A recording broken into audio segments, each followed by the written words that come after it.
Hey everyone, it's Mr. Roy. For today's lesson, we're going to be looking at putting quadratics to work where we're going to be trying to find optimal values. So that usually has to do with um, money problems. A lot of economics comes up in this sort of thing. And so we're going to be looking at maximizing things like maximizing profit, maximizing ticket sales, all those sorts of things. So I just want to go over before we dive in on the specifics of the lesson. I want to get into just kind of the overall idea here. I've drawn a grid here, and on this axis, I'm going to have profit, and then I'm going to draw a quadratic that looks kind of like this. Something like that. That's, I don't know, that's not a perfect quadratic, but you get the idea. Okay, so there are a couple of examples where profit and the amount of money you can make from something acts in a quadratic fashion. Now, we normally think like if someone is selling something, the more of that thing they sell, the more money they're going to make. Or the more of something they produce, the more profit they're going to make. And that's not actually always the case in real life. A lot of relationships are quadratics. So let's think of the first example would be if I was a gold mining company, like there's company Barrick is a large gold mining company in the region. And if I was a company like that and I came upon a huge gold claim with tons of gold in the ground and I started digging it up and putting it onto the market, you can imagine that my profits would start going up and up and up and up and up. So on my one axis and my y-axis, I've got profit. On my x-axis, I'm going to have the amount of gold that I dig up and put into the market. So you can imagine how this would go up and up and up and up and up and up and up. But at a certain point, so much gold gets put into the market that gold becomes devalued. It's so easy to get, it becomes really cheap, it's not worth as much. And so the value of gold actually goes down, and so our profits go down. Even though we've put a lot more into the market, we're actually making less money because it's not worth anything anymore. The rarity has decreased.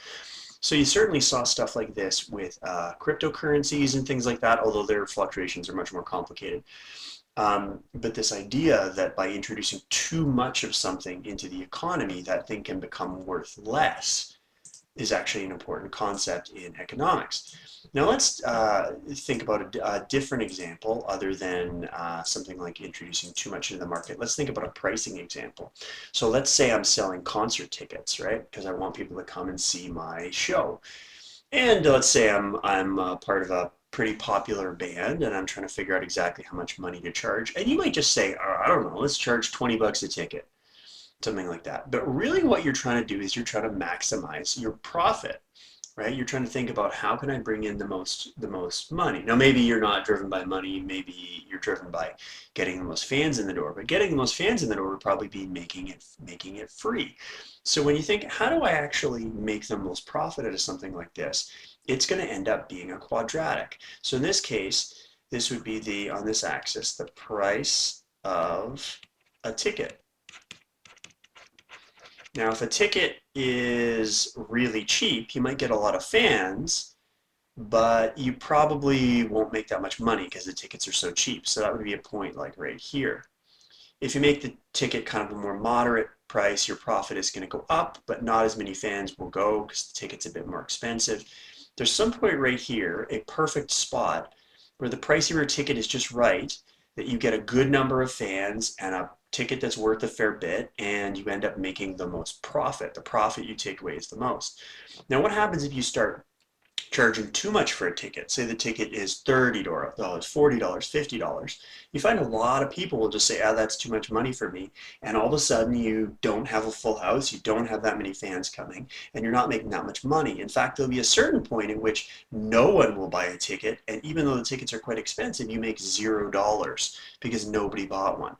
So this sort of relationship for this sort of thing where you're pricing something and trying to find the right price for something in order to maximize your profit is very often a quadratic relationship. The less something costs, the less money you make, even though you might move a lot of product or get a lot of people out to your show. If it's too expensive, no one will want to come. There's that sweet spot right in the middle where you're going to have lots of people come and the the ticket price is still high enough that you make your maximum possible profit. Now, when we're doing this, we're going to be interested in the vertex, right? We're going to be interested in the vertex, and we're going to be looking at the coordinates of the vertex. Often, we'll have an x coordinate. In this case, it was the price of the ticket, but it could be anything else. And our y coordinate, I'll often call p, because that's the profit, p for profit. And for a lot of these questions, we're going to be interested in profit. So that's just a little bit about the economics of quadratics. Okay, so let's jump in on our lesson now. This is going to match what you're going to see from here, the skeleton note that's the handout that you've got. So optimal word problems, we're going to be really looking for the vertex. What are the ways we can find the vertex to help us out? Find a maximum or a minimum. Usually we're going to be looking at a maximum type situation. So there are times where we need to optimize our solution. In those cases, we're looking for our maximum value or a minimum value. In other words, the vertex is what we're looking for, right? We're looking for our x coordinate and our maximizing, usually our amount of profit. That's normally what we would call our y value. So we're going to be looking for the vertex, and we've actually got all the tools in the toolbox already for finding the vertex. And let's have a think about what those are. So depending on what we're given, we got a couple of options for finding the vertex.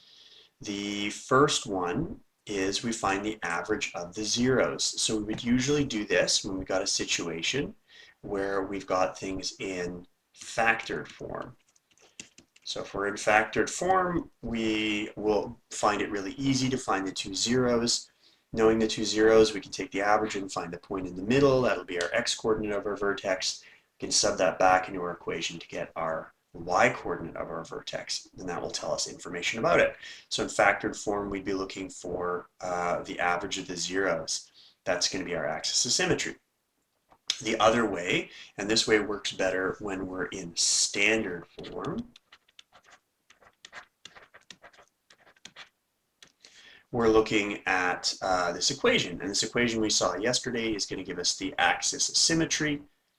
And that axis of symmetry is going to be the x value of our vertex.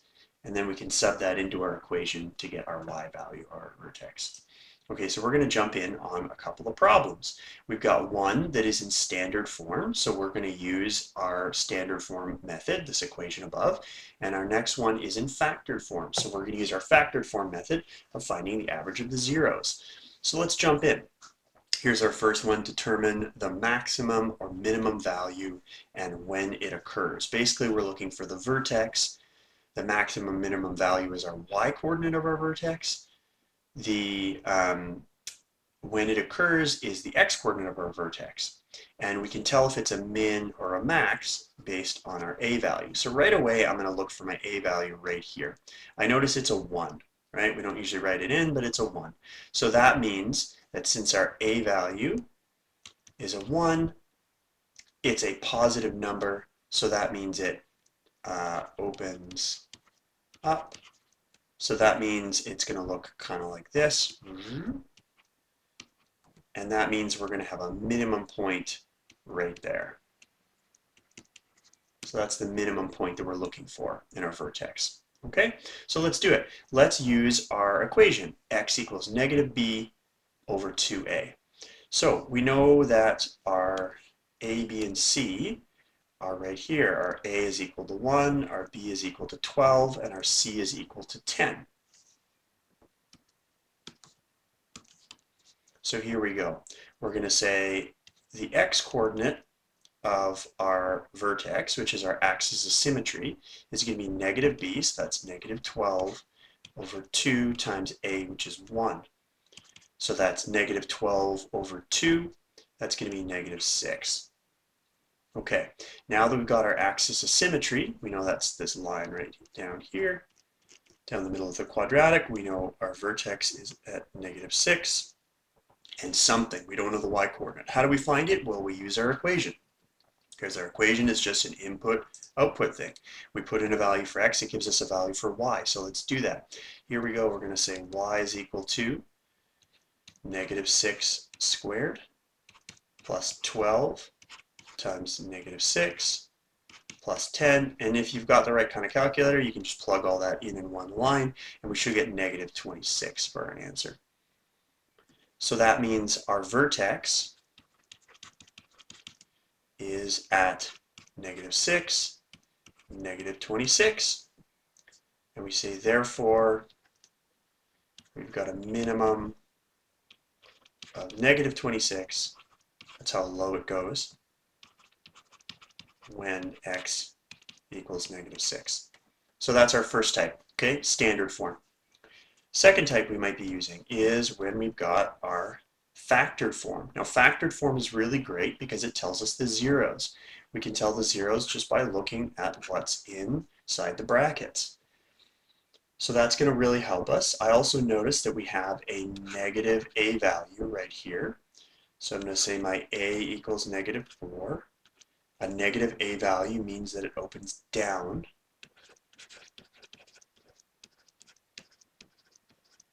So it's going to look like a frowny face.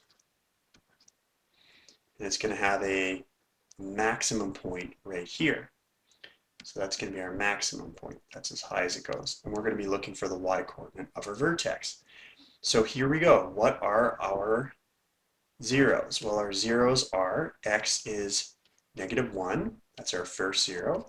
And x is 3 by taking the opposite signs. So that's where we're going to have our x-intercepts, also known as our zeros. Let's find the average of those numbers, and that's going to tell us our axis of symmetry, right? This line right down the middle. So here we go. We say to find the average, we add the two numbers together. We divide by 2. Negative 1 plus 3 is going to be 2. That'll be 2 over 2. 2 over 2 is 1, so we just end up with 1. So our axis of symmetry is at x equals 1. Well, that's great. We've got the x-coordinate of our vertex. Let's use our equation to figure out the y-coordinate. We've got 1 plus 1. Everywhere there was an x, I'm putting in a 1. And when we work all that out, we're going to have negative 4 times 2 times negative 2. We're going to end up with 16, positive 16. So that means our vertex is at an x-coordinate of 1 and a y-coordinate of 16.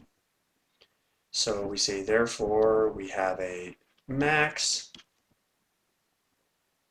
of 16. That's as high as our quadratic goes when x equals 1. Okay, so those are the basic two types. That's pretty much it. We've got these two types of equations, these are the two ways of solving it. I should also mention that when you're dealing with the example B right here, we could do this another way. If we don't want to use the zeros method, there is another way of doing this. We can just use the equation, negative b over 2a, but we're going to need to put this in standard form first. So in order to put this in standard form, we're going to need to multiply through the brackets. So we're going to need to multiply the brackets together, see what we get, collect our like terms, and then multiply everything by negative 4. That'll put the whole thing in standard form. And once it's in standard form, then we can use the negative b over 2a. And that will give us, and then basically we're just doing the method of the first one. So you can actually just put anything into standard form. You can always end up in standard form and just use that method. So if you prefer the method from part A, then you can just pretty much do that one every time, although it might require an extra step. Okay, let's get into some practice problems here. Now, I am going to talk about some problems with economics and selling things. These are simpler versions of the ones I talked about at the beginning. So realistically, some of these ones would not behave like a quadratic, but I want to learn with a really simple situation first so that then we can apply it to more complex stuff. Okay, so here's our first example that we're looking at. Jasmine makes necklaces for her market stall. Her daily profit for making X necklaces. So X could be 1, 2, 5, 100, whatever. Her profit for making a certain number, X necklaces, is given by profit equals negative X squared plus 20X. And your profit is in dollars. So we got three parts here. How many necklaces should she make to maximize profits? That means we need to find the X coordinate of our vertex. That'll tell us how many necklaces to get our highest Y value. Then we're going to need to find the maximum daily profit. That'll be the Y coordinate of our vertex. And then what happens if Jasmine sells no necklaces? What point on the parabola is this? Okay, so let's jump in. First thing we're going to look at is talking about our vertex. So for our vertex, it's going to have a point X, that's the number of necklaces that will maximize profits, and a Y coordinate of P, that is our most money that we can make, our maximum value. It's got a negative A value, you can see right here, so it's going to be this shape like this. It's going to be a frowny face, and there's going to be some point there where we're maximizing profits. That's the point that's most important for us to find. Okay, so let's try this out. For A, we need to find that x coordinate of the vertex. So I'm going to use my equation. I'm going to say x is equal to negative b over 2a. So the question is, what are my a, b, and c? Well, my a is right here. It's a negative 1. My b is right here. It's a 20. My c value is 0. I don't have a c value, so it's plus 0. There's no c value there. That'll come up later. So I'll say, okay, negative b, that's going to be negative 20 over 2 times a, that's negative 1. So what we end up with is 10. 20 divided by negative 2 gives us 10. So that means our x coordinate over our vertex is 10. So selling 10 necklaces is going to be our most profitable. So we'll say, therefore,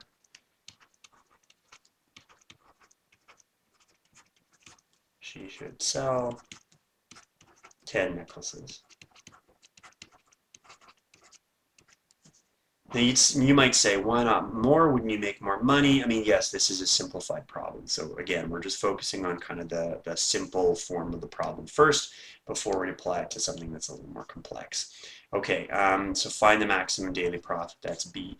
To find our profit, that's our y coordinate of our vertex, we need to sub in our x value of 10 right here. We need to sub that in. So let's get our equation. And I'll say my profit is going to be negative of 10 squared plus 20 times 10. Be really careful with this. This negative of 10 squared, you don't square negative 10 and end up with a positive number. The negative is out front. So the 10 is squared, the negative part is not squared. So just be really cautious about that, okay? So that's going to be negative 100, because 10 squared is 100, and it's the negative of 10 squared, plus 20 times 10, that's 200. So we're going to end up with 100. So that's going to be our profit. So we'll say, therefore, her max profit is $100. Now our third one, what happens if Jasmine sells no necklaces? What point on the parabola is this? Well, if we draw a parabola, let me do this in green. It would look kind of like this. So this is profit up here. This is the number of necklaces sold, number sold. And if she sells 0 necklaces, it's going to be $0. In this case, we don't have a situation where she's invested in a whole bunch of materials and things like that. Maybe because the materials she's getting are like found materials like seashells and things like that, so it's free. So let's actually, so we can see that that's going to be 0, but let's actually put it into our equation. So we can say, okay, C, basically we're saying no necklaces, so our X is 0. So we say, okay, our profit is negative 0 squared plus 20 times 0. That's going to work out to 0. So we say, okay, if X is 0, profit is 0, and that's our y-intercept. So therefore, if she sells 0,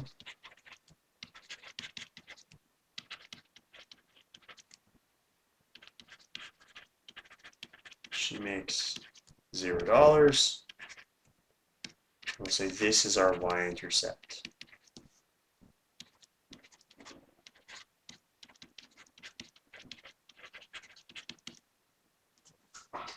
Okay, so that's a really like simplified version of an economics type problem.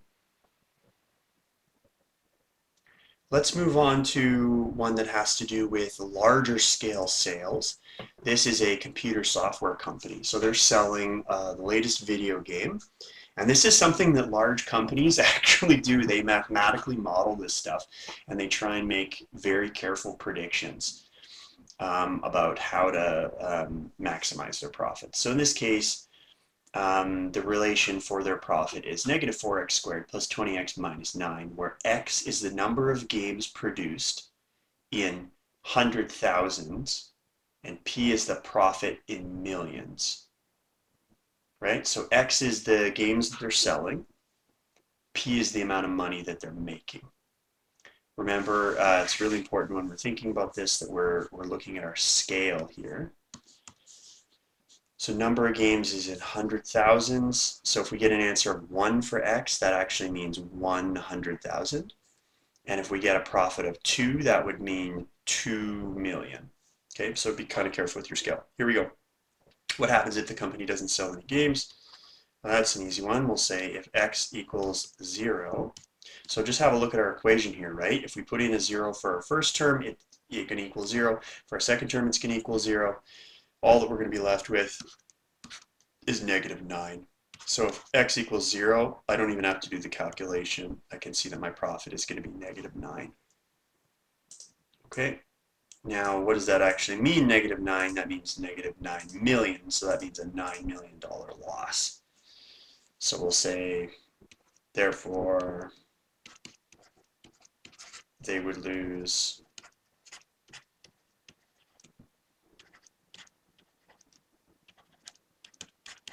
$9 million. And why did they lose $9 million? Probably because they put all this money into marketing, advertising, programming jobs, writers, all that kind of stuff that goes into the production of a video game. They're not cheap to make. So they would lose $9 million if they don't sell any. But what happens if they sell 400,000? Okay, so for that we can actually plug in a number. So you might say, okay, I should plug in 400,000, right? No, that's not the case because when we're plugging in numbers, we're dealing with x's in hundreds of thousands. So 400,000 means x is 4. So let's do x is 4 and let's do our profit equation.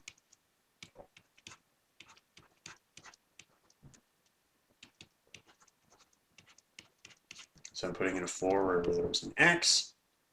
What does that work out to? That works out to a profit of 7. So what does that mean? It means $7 million. So they would make $7 million.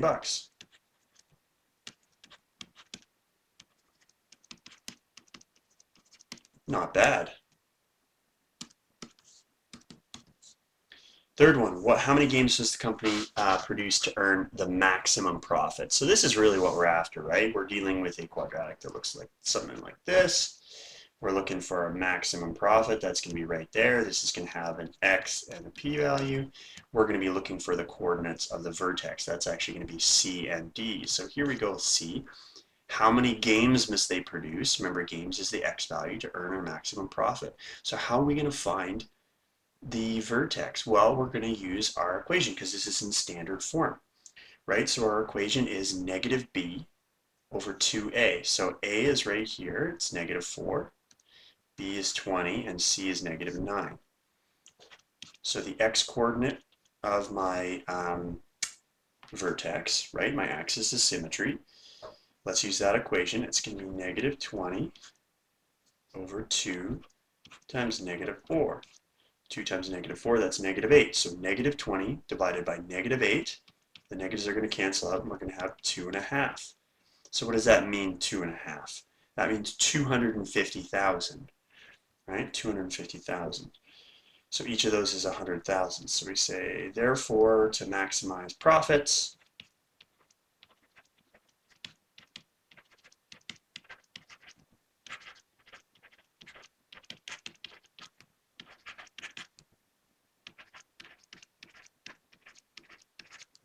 $250,000 games. Okay, now D, what's the maximum profit if they sell that? Okay, well, we're going to need to use our equation to find our y coordinate. And you notice I'm pretty much just doing the same things over and over and over again, right? I'm finding my axis of symmetry, which is the x coordinate of my vertex, and I'm subbing back into the equation to get my y value, which in this case is my profits. So we're going to say, okay, when x is 2.5, we're going to sub into the equation and see what we get. Profit is going to be negative 4 times 2.5 squared plus 20 times 2.5 minus 9. We plug that into our calculator. What kind of profit do we get? We get a profit of 16 if you plug all that into your calculator. And we say, therefore, the max profit is 16 million.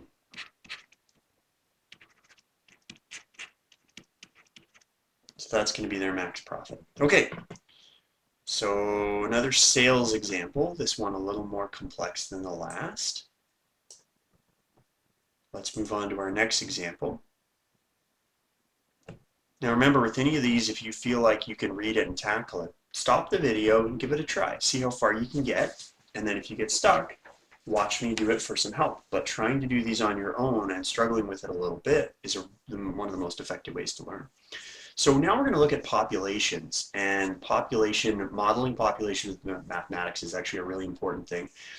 It's something that for example, the Ministry of Natural Resources looks at animal populations when they're hunting out hunting tags. So if they're going to give out a certain number of moose tags, they, by doing surveys, have a pretty good idea of what the moose population is doing. Is it booming? Is it in decline? What's it looking like? So they do a thing called mathematical modeling, where they use mathematical models to try and figure out where these things are going and where they're at right now. And then they use that to figure out how they're going to do ecology and how they're going to handle species and when they can hand out more tickets for hunting, all those sorts of things. So mathematical modeling is actually a really important thing in the environment and ecology and in management of natural resources, mineral resources and animal resources and all those sorts of things.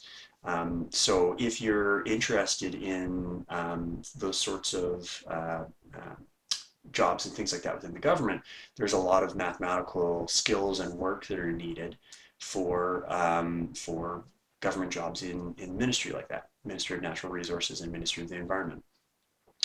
In this case, we're looking at population of people, so population of a town, and this is also something that municipalities will do when they're trying to figure out how things are changing. Thunder Bay probably isn't like doing this because we have a pretty good idea how our population is going, but if a community is planning on growing or building big things with the expectation of lots of people coming into the population, or how they're going to manage their tax base as people leave, they would need to do this sort of thing. So we've got a mathematical model for our town and how it's going to change over time, and this is probably based on previous changes within the town. And so this would be the mathematician's best guess of where this population of the town is going. And we're going to use time equals 0 to represent the year 2000, so 21 years ago today. That would give us lots of data leading up to now and give us a good idea about where things are going. So time equals 0 is going to be the year 2000. We want to know what it's going to be like in 2030 and when will the population reach its maximum. So here we go. For A, we're going to say, what's the time when the year is 2030? Well, it's going to be 30. If year 2020 is 0, year 2030 is 30. So our population is going to be, when we're subbing in, 30 for our value. So we've got negative 6 times 30 squared plus 240 times 30 plus 3,000. Well, we put that into our calculator, we work it out, we get 4,800 in the year 2030. We say, well, when does it reach its maximum, right? Is this close to the maximum? Is it not? Really, we've got a population that's looking like this as time changes. Well, let's have a look. In order to find the maximum, we're looking for this point right here. That means we need to know the axis of symmetry, which is going to give us our, in this case, it's a t value. It's going to give us the time, and the y value will be the population, P for population. So how do we do that? Well, it's in standard form. Let's use our equation. So we'll say, in this case, t for time is going to be our negative b. B is 240. So negative b over 2 times a. A is negative 6. Work that out, we're going to get 20. So what does t equal 20 mean? Well, that means the year 2020. So we'll say, therefore, the population will be at max in 2020. And we say, okay, well, after 2020, that means going forward, like now, we would expect the population to start declining based on this mathematical model. And some of my grade 11 students last year were working on problems like this with human and animal populations, which you can do with this kind of math, which is pretty interesting to make predictions about the future. Now, if we said, what was the population in 2020? This question doesn't ask that, but if we did want to know that, we'd have to take this value of t equals 20 and we'd have to plug it into the equation. And we'd have to plug it in and see what we get as the population for that equation. We know it's going to be some number that is bigger than 4,800 because that's the number we got previously, and this is our maximum, so it should be a higher number. So that's something we could see with a question like this. Okay, our last example we're going to look at, this is one where we've got pricing changes. This is a really real type of situation that big groups like this one is about transit. So this is the sort of thing that the TTC, the Toronto Transit Commission, really looks at. They charge, I forget what it is right now, it's $2 and something to ride the subway or the bus. And once you get on the TTC, say on a subway, you can transfer to a bus and then transfer to another bus and transfer to a streetcar and whatever. You pay once and you get on and you go. What do you actually set that price at? There's an argument that you should set the price at 0 because it's efficient for a city to use transit instead of having cars. In Toronto, though, a lot of people use the transit just because it's convenient and are maybe more likely to pay for it.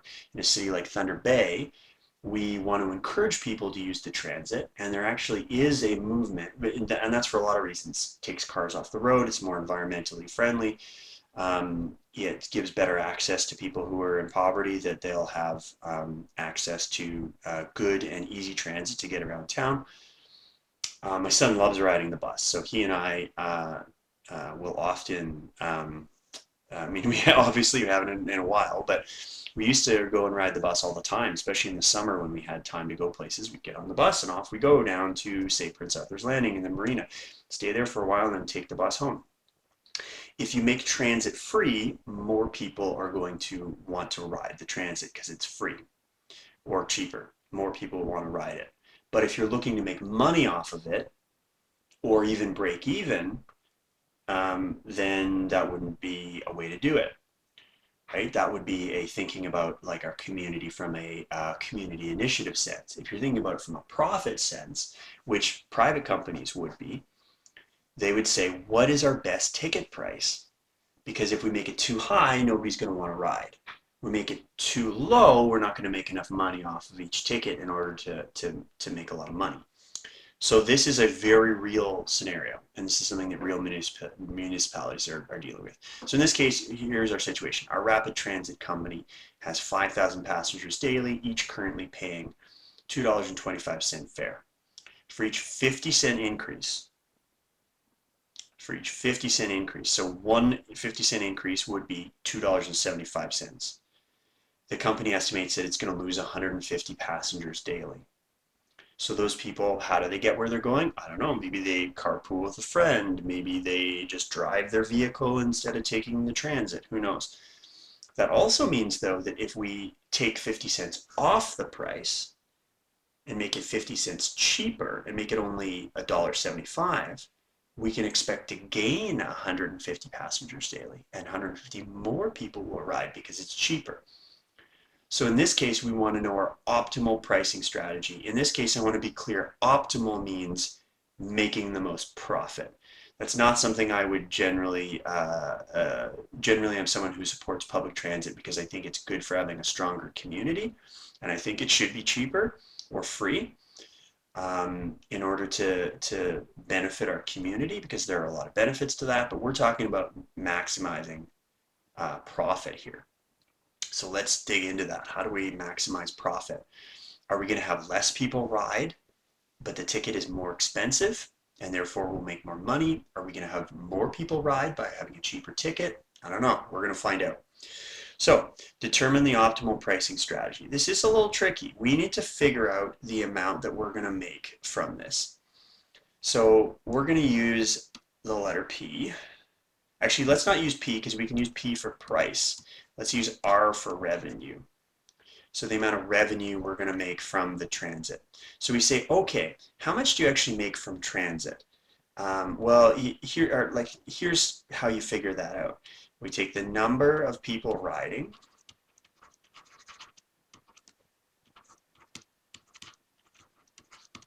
and we multiply that by the price per ticket or per fare, right? So we say how many people ride and how much do each of them pay. That's going to tell us what it works out to. So how many people ride? Well, normally there's 5,000, right? Normally there's 5,000 people that would be riding, and we would multiply that by the price of the ticket, which is $2.25. But we've got some adjustments suggested here. So we know that we could change the price of the ticket. We could increase it by 50 cents. I'm going to write that as 0.5 a certain number of times.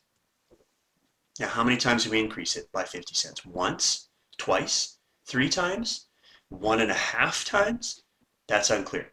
It doesn't have to be an integer, meaning it doesn't have to be 1, 2, 3, or 4. It could be 1.5. It could be 2.75, right? We can increase it by fractions of 50 cents.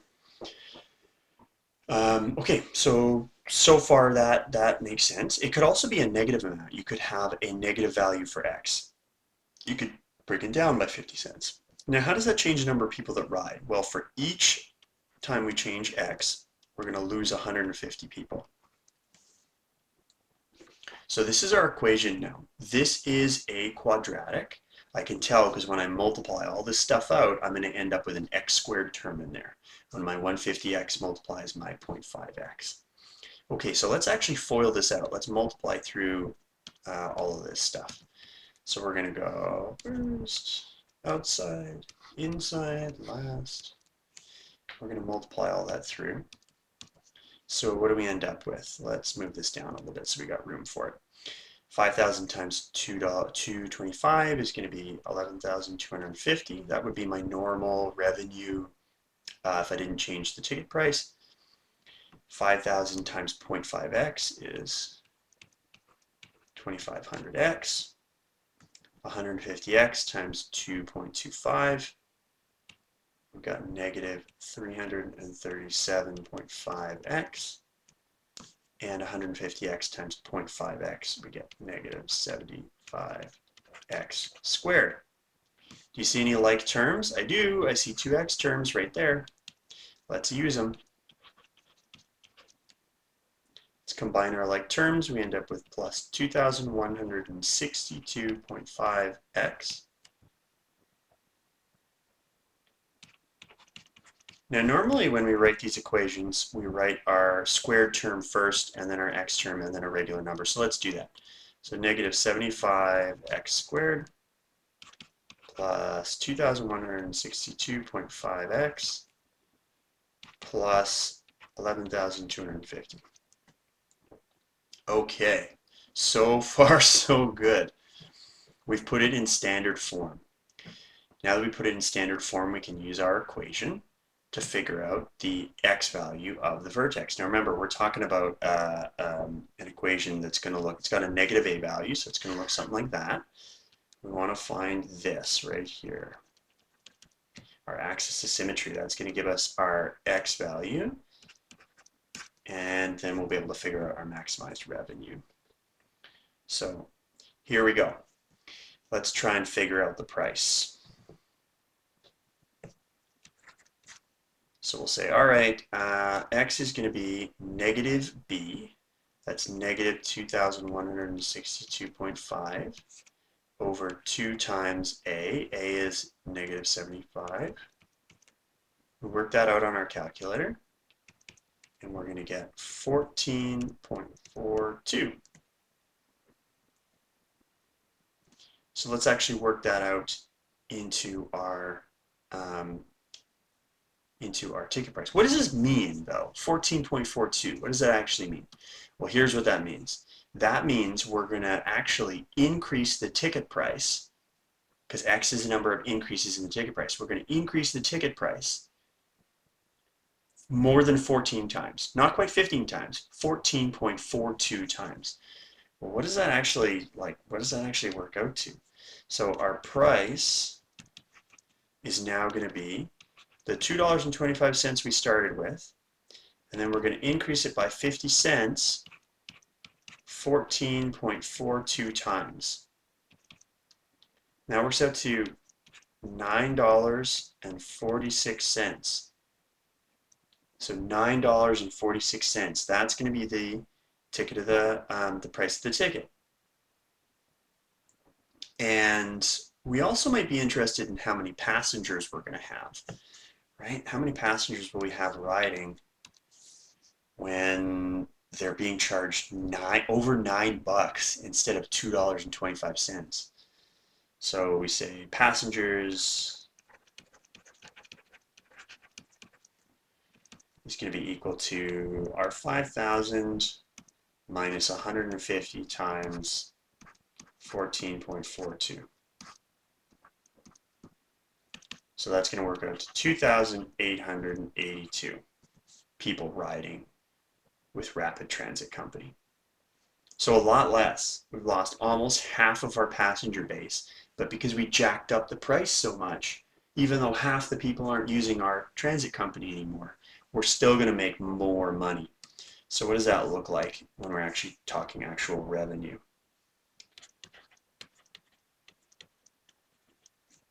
Right? How much are we actually going to make? Well, our revenue is just our ticket price, which is $9.46, times our number of people who ride. Right? It's actually just right up here, that equation. But I've already worked out the two pieces, the price and the number of passengers on their own. So that's going to work out to $27,263.72. So that's our revenue. And sorry, that was B, figuring out our revenue. So then the question becomes, if you are a Rapid Transit Company, is your mandate to make as much money as possible, in which case this is what you should do. You should charge a lot more and have less people use your service. Or is your mandate that you're supposed to serve the public and have as many people ride as possible while still breaking even? If it's that, that would be a very different calculation, right? We'd be looking for your break-even point where your revenue is zero. We're trying to make a revenue of zero so that we're covering our expenses, but at the same time, we have the most number of people riding. So that would be a very different kind of question. Okay, and it depends on what your purposes are. Is this a business where you're looking to make as much money as possible, or is this something that the city is doing in order to help decrease congestion and clean up the air quality in the city? So a lot to think about there. Okay, so now we've got some practice stuff we're going to work on. Here are some questions that you'll find very similar to these. Give these a shot and see how you do. And of course, smart students know when to ask for help. Go for it.